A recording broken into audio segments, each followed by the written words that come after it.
Posthumanism is one of those trendy words you'll hear sometimes in popular culture, but which, outside of critical theory, is poorly understood. So we begin with a definition. Two, in fact, since in order to understand what posthumanism means, we need to know what's meant by the word humanism. Because of the prefix post, many people believe that posthumanism must come after humanism, that it suggests something futuristic versus humanism's past or present. This is, however, untrue.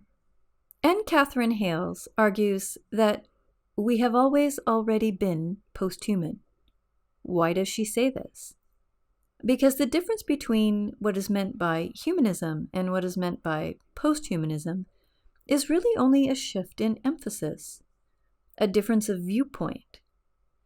The practices described by the words humanism and posthumanism have actually existed concurrently. Let's break this down. Humanism is a mindset well articulated by Greek philosophers, by late Renaissance thinkers like Descartes, and I think is still the prevailing mindset today. It suggests that a human being is an individual, a discrete being, a thinking and functioning whole, basically an autonomous entity, a subject under culture and under the law. That entity or being, the human being, is limited by, in fact defined by, the boundary of its skin. Everything inside of and including that boundary is the human, and it goes about its business in an ordinary way, often interacting with other things and beings, but always remaining separate, enclosed, and distinct. As Hales concludes, humanism denotes the ruling values and assumptions of the modern epoch. Posthumanism, by contrast, asks us to think in terms of units and systems, and the information that flows in and through those systems.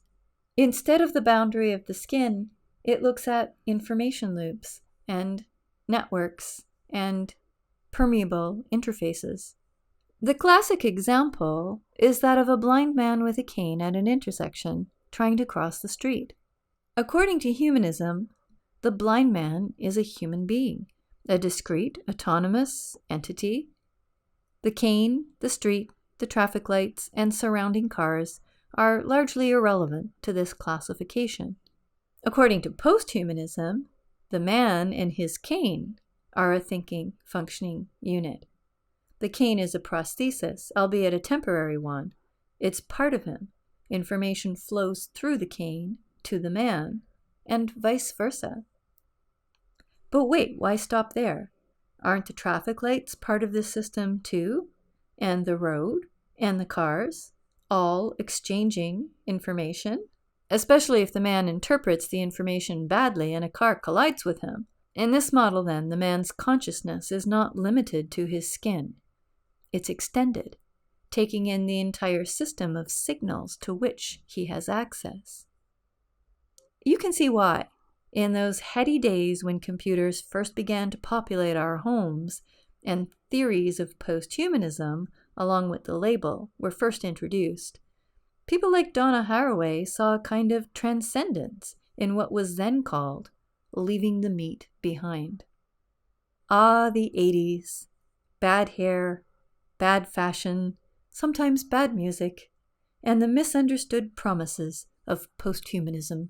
An excited public missed the point that posthumanism as a practice and as a principle just as clearly applies to a caveman holding a stick, or a Victorian train conductor holding a control lever, or for that matter, a dashing young man in a 1920 Ford holding a gear stick.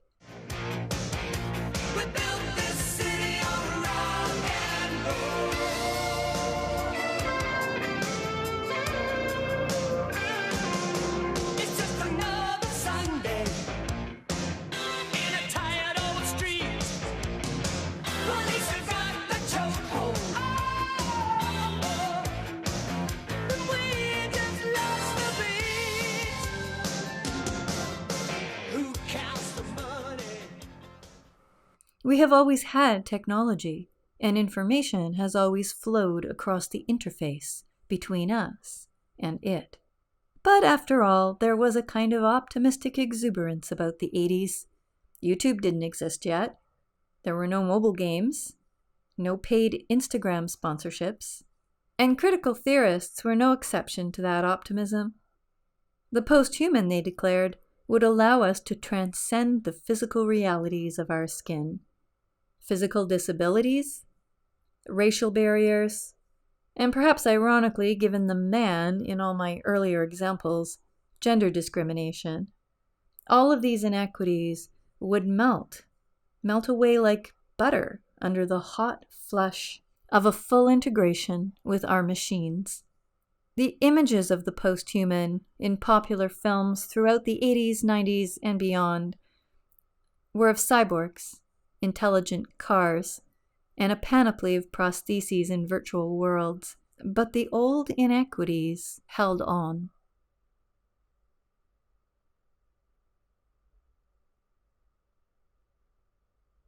In Burning Chrome, a fully posthuman and fully futuristic world opens to us almost in, if I can mix a metaphor here, stereo vision. We see the excitement of Ricky wanting Zeiss Icon eyes. The eyes she wants are like a high-quality merge of webcam and haptic VR. These are the eyes of SimStim stars. But we also see what she has to do to get them. It's just a myth. So what does cause it? What causes it? The world causes it. This causes it. This causes it. This causes it. Information overload. All the electronics around you poisoning the airwaves. Technological fucking civilization. But we still have all this shit, because we can't live without it. Let me do my work. She works in the House of Blue Lights, the brothel Chrome owns. She works as a prostitute, with a cutoff chip implanted at the nape of her neck, so clients can run any program they want, and she won't remember it. With the chip, she'll have left the meat behind. Her body will have become a temporarily uninhabited prosthesis. And we see Bobby and Jack, hackers looking for a big score. In the House of Blue Lights, prostitution is a side hustle, a physical front for the real business, virtual money laundering, for powerful crime syndicates. Jack has an electronic prosthetic arm. Bobby has an interface port embedded in his brain that allows him to surf cyberspace, direct transfer, neurons, and virtual data.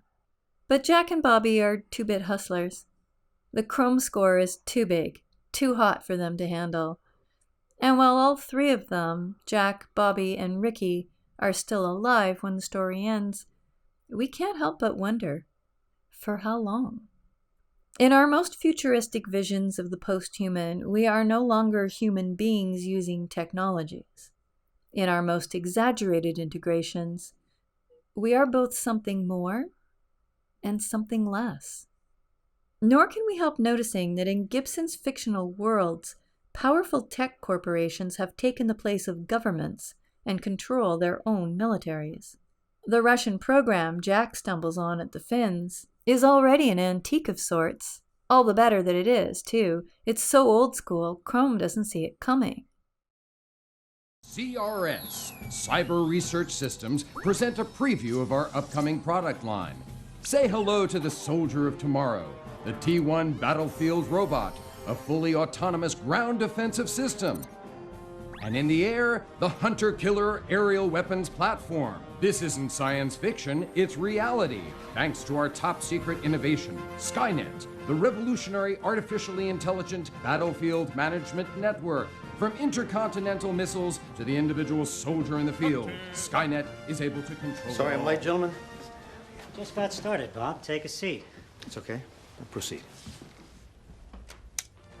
Great leaders aren't born, they're made. Right here with the technology developed at CRS. You do know the patents were obtained from a private vendor, Cyberdyne? Cyberdyne? It's ancient history. Perhaps most interestingly, though, Gibson's characters are not just augmented with new technologies. They're also consumers. Jack buys a virus program. Ricky gets the icons. Bobby buys a bunch of stuff. Gibson's characters constantly buy new tech, but it doesn't seem to make them any happier. It doesn't seem to ever really lift them from the sordid reality of their everyday lives, though that's their dream. Gibson's a master of irony. His characters are like crops grown on farms, megacities, by the tech giants, an endless supply of consumers to buy up all the new gadgets, chips, and prostheses, making the corporations richer and richer. All the while, the Rickies, the Jacks, the Bobbies, even the girls like Chrome, believe that the right buy, the right tech, will bring them a better life and keep them safe. There are a lot of parallels to be made between the fictional worlds of Gibson's stories and some of the current tech developments we've talked about in class. To me, the parts of these stories that seem least like fiction are the most unsettling. And actually, I think that's why I like Gibson's work so much. We may have always been, to some extent, already posthuman, but that doesn't mean that we shouldn't take care how far we take it.